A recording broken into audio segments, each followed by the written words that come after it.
நேற்று சிதம்பரத்துல உங்களுடன் ஸ்டாலின் சிறப்பு முகாம் தொடங்கி வச்சிருக்கிறேன். தமிழ்நாடு முழுக்க நகரங்கள் கிராமங்கள்னு ஆங்காங்கு முகாம்களை அமைச்சு 46 சேவைகளை வழங்குகிறோம்.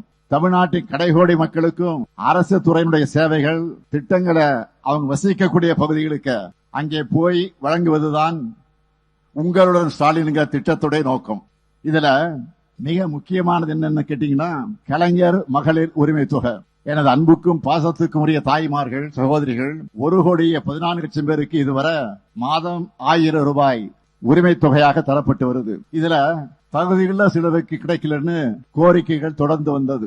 தகுதிகளில் யாருக்கு உரிமை தொகை கிடைக்காம போயிடக்கூடாதுன்னு அதுல நான் கவனமாக இருந்தேன், உறுதியாக இருந்தேன். இந்த திட்டத்தை அறிவிச்ச உடனே இதை பார்த்து பயந்து போய் எதிர்க்கட்சி தலைவர் பழனிசாமி அவர்கள் இந்த திட்டத்தை பத்தி அவதூறுகளை பரப்ப தொடங்கி இருக்கிறார்.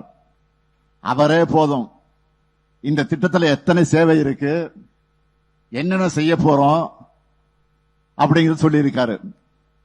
மொத்தத்தில் விமர்சனம்ங்கிற பெயரில் நமக்கு விளம்பரத்தை எடப்பாடி பழனிசாமி செய்து கொண்டிருக்கிறார். அதற்காக நன்றி.